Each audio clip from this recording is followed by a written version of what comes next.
વિવિધ પ્રકારની વનસ્પતિઓ તેમજ પ્રાણીઓ જોવા મળે છે.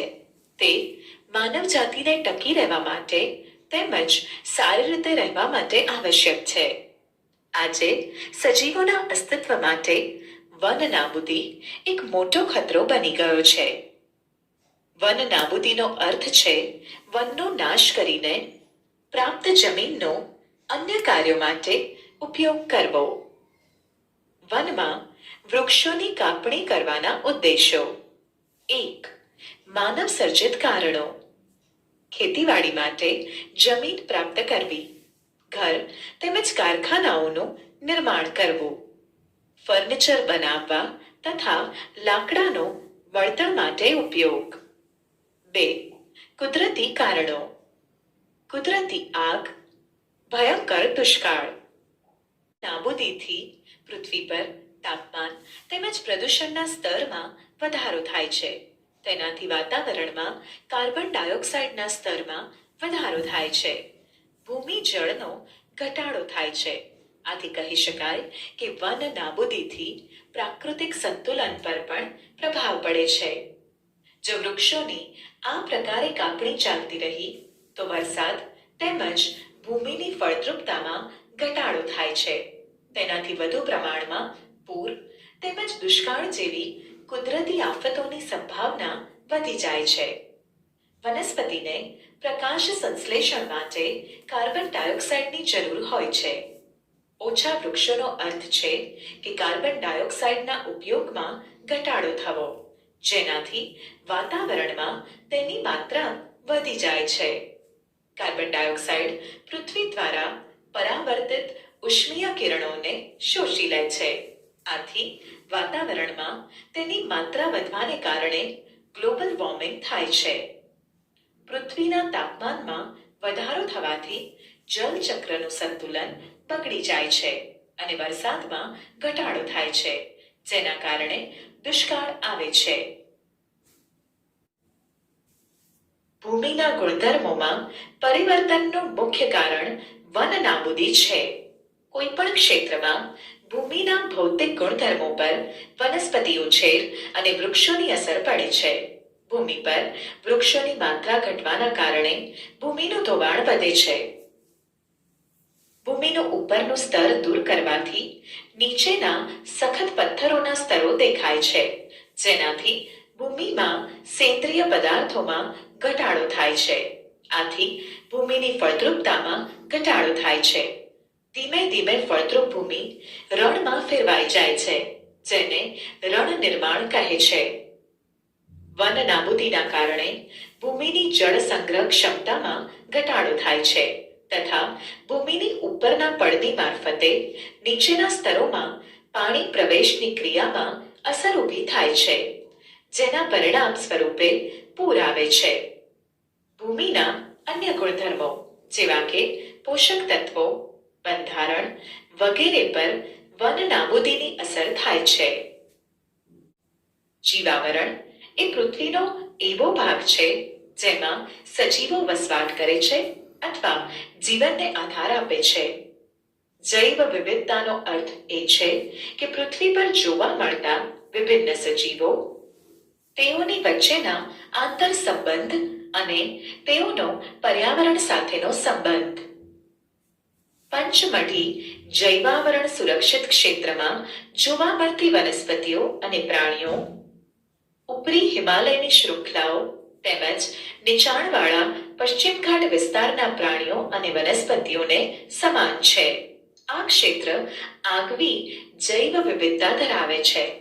આવા જૈવિક મહત્વ ધરાવતા ક્ષેત્રનું સંરક્ષણ કરવું એ આપણી રાષ્ટ્રીય પરંપરાનો એક ભાગ છે. જૈવિક મહત્વ ધરાવતા ક્ષેત્રોની સુરક્ષા અને સંરક્ષણના હેતુ માટે સરકાર કેટલાક નિયમો, પદ્ધતિઓ અને યોજનાઓ બનાવે છે. સરકાર દ્વારા વનસ્પતિઓ અને પ્રાણીઓના સંરક્ષણ માટે તેમના નિવાસ સ્થાનોને સુરક્ષિત ક્ષેત્ર જાહેર કરવામાં આવે છે, જેને અભયારણ્ય, રાષ્ટ્રીય ઉદ્યાન અને જૈવાવરણ આરક્ષિત વિસ્તાર કહે છે. આવા વિસ્તારોમાં વૃક્ષારોપણ, ખેતી, ચરાઈ, વૃક્ષોની કાપણી, શિકાર, ચામડું પ્રાપ્ત કરવા માટે શિકાર વગેરે ક્રિયાઓ પ્રતિબંધિત હોય છે. અભયારણ્ય એવો વિસ્તાર જ્યાં પ્રાણીઓ તેમજ તેમના નિવાસ માનવના કોઈ પણ પ્રકારના ખલેલથી સુરક્ષિત હોય છે. રાષ્ટ્રીય ઉદ્યાન વન્ય પ્રાણીઓ માટે આરક્ષિત ક્ષેત્ર જ્યાં તે સ્વતંત્ર રૂપે નિવાસ તેમજ પ્રાકૃતિક સંસાધનોનો ઉપયોગ કરી શકે.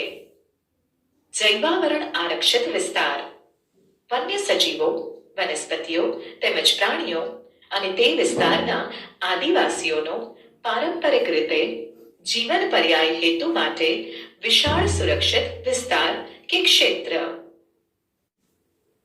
જૈવ વિવિધતા એટલે કોઈ પણ ક્ષેત્રમાં જોવા મળતી બધી વનસ્પતિઓ, પ્રાણીઓ અને સૂક્ષ્મજીવોની વિભિન્ન પ્રજાતિઓ. જૈવ વિસ્તારના રક્ષણ માટે જૈવ આરક્ષણ વિસ્તાર બનાવવામાં આવ્યા છે. કોઈ પણ ક્ષેત્રનો જૈવ આરક્ષિત વિસ્તાર તે ક્ષેત્રની જૈવ વિવિધતા તેમજ સંસ્કૃતિને જાળવી રાખવામાં સહાયક હોય છે.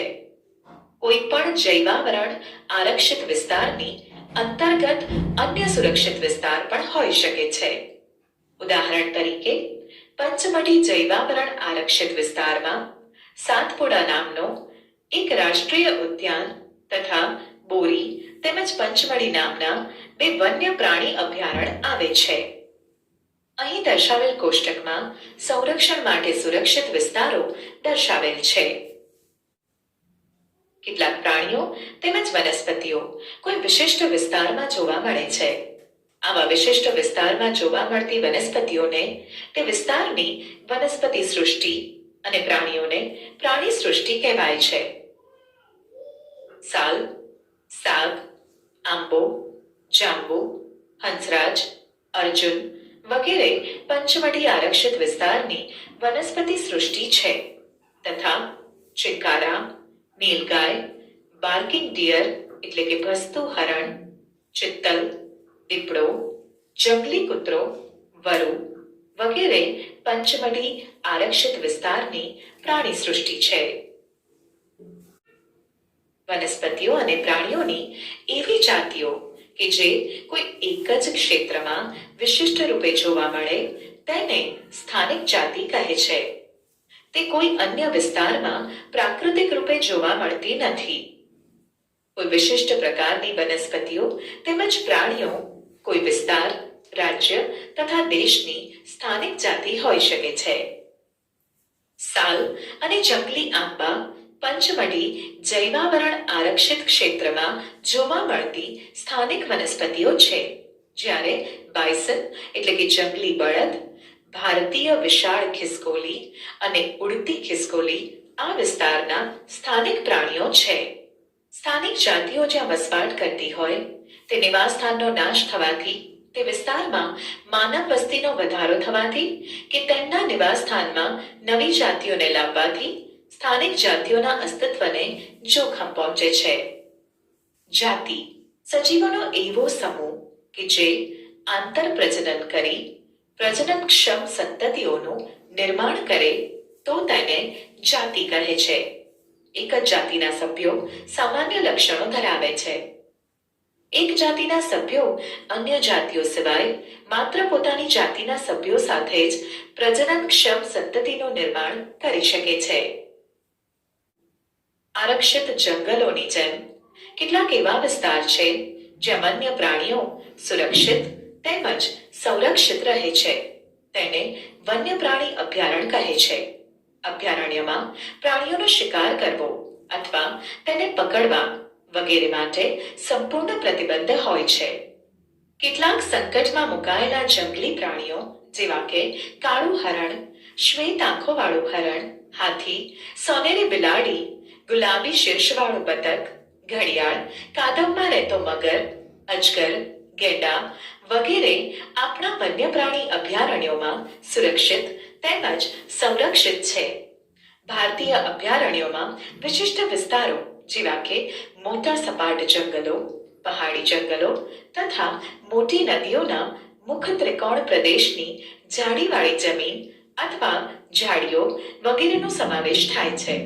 હાલના સમયમાં સંરક્ષિત જંગલો પણ વન્ય પ્રાણીઓ માટે સુરક્ષિત નથી, કારણ કે તેની આસપાસના ક્ષેત્રમાં વસવાટ કરતા લોકો તેનો અતિ ઉપયોગ કરી તેને હાનિ પહોંચાડે છે. પ્રાણી સંગ્રહાલય. પ્રાણી સંગ્રહાલય એટલે એવું સ્થળ કે જેમાં જુદા જુદા પ્રકારના જીવંત પ્રાણીઓને સુરક્ષિત રાખીને બંધનાવસ્થામાં પ્રદર્શિત કરવામાં આવે છે. પ્રાણી સંગ્રહાલયમાં વિવિધ પ્રકારના પ્રાણીઓને વસાવવામાં આવે છે, તેમજ તેમના કુદરતી વસવાટની શક્ય હોય તેટલા પ્રમાણમાં ત્યાં ગોઠવણ કરવામાં આવે છે. ઘાયલ થયેલા તેમજ ખૂબ જ જોખમી બીમાર પ્રાણીઓને પ્રાણી ઉદ્યાનમાં સુરક્ષિત રાખવામાં આવે છે. પર્યાવરણના સંપૂર્ણ નિવસન તંત્રનું સંરક્ષણ કરવા માટે પર્યાપ્ત આરક્ષિત વિસ્તારને રાષ્ટ્રીય ઉદ્યાન કહે છે. તે વનસ્પતિ જાત, પ્રાણી જાત, ભૂમિ વિસ્તાર તથા ઐતિહાસિક વસ્તુઓનું સંરક્ષણ કરે છે. ઉદાહરણ તરીકે સાતપુડા રાષ્ટ્રીય ઉદ્યાન. સાતપુડા રાષ્ટ્રીય ઉદ્યાન ભારતનું પ્રથમ આરક્ષિત જંગલ છે. આ જંગલમાં ઉચ્ચ પ્રકારના સાગ આવેલા છે. આ ઉપરાંત તેમાં ગુફાઓ પણ આવેલી છે. તે આ જંગલોમાં મનુષ્યની ગતિવિધિઓની પ્રાગૈતિહાસિક સાબિતી છે.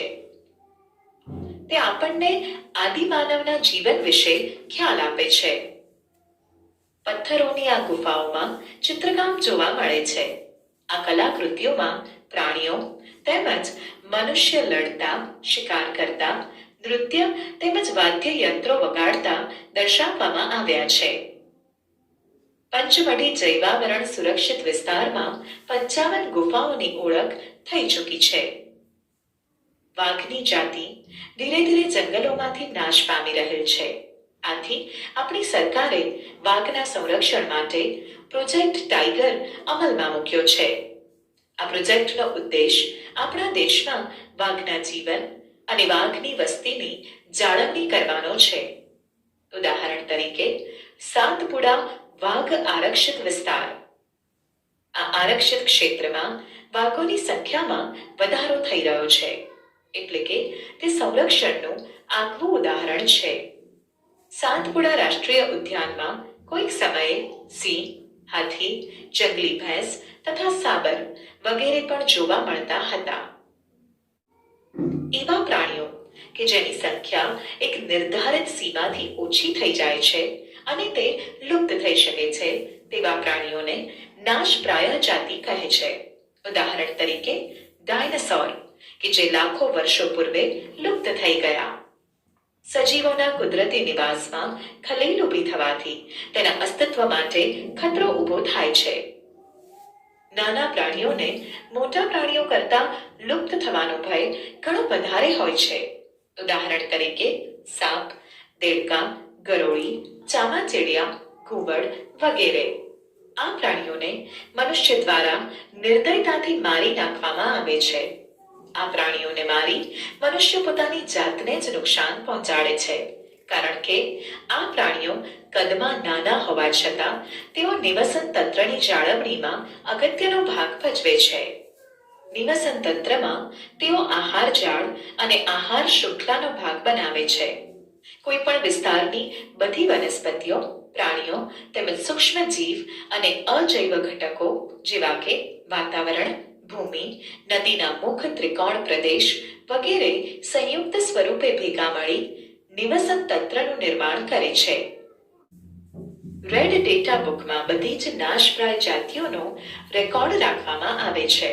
વનસ્પતિઓ, પ્રાણીઓ અને અન્ય જાતિઓ માટે અલગ અલગ રેડ ડેટા બુક હોય છે. સ્થળાંતરિત પક્ષીઓ એટલે કે પ્રવાસી પક્ષીઓ. કેટલાક પક્ષીઓ પોતાના રહેઠાણથી ઉડીને દૂરના અંતરની લાંબી યાત્રા કરે છે અને અન્ય વિસ્તારમાં આવે છે. આવા પક્ષીઓને સ્થળાંતરિત પક્ષીઓ કહે છે. આ પક્ષીઓ પોતાના વસવાટમાં વાતાવરણીય બદલાવના કારણે પ્રત્યેક વર્ષે દૂર દૂરના વિસ્તારોમાં એક ચોક્કસ સમયે ઉડીને જાય છે. તેઓ આવા વિસ્તારમાં ઈંડા મૂકવા માટે આવે છે, કારણ કે તેમના મૂળ વસવાટમાં અતિશય ઠંડી હોવાના લીધે તેઓ તે સમયે રહેવા યોગ્ય હોતા નથી. 1 ટન કાગળ પ્રાપ્ત કરવા માટે પૂર્ણ વિકસિત 17 વૃક્ષોને કાપવામાં આવે છે. આથી આપણે કાગળની બચત કરવી જોઈએ. કાગળના ફરીથી ઉપયોગ માટે તેને 5 થી 7 વખત રિસાયકલ કરી શકાય.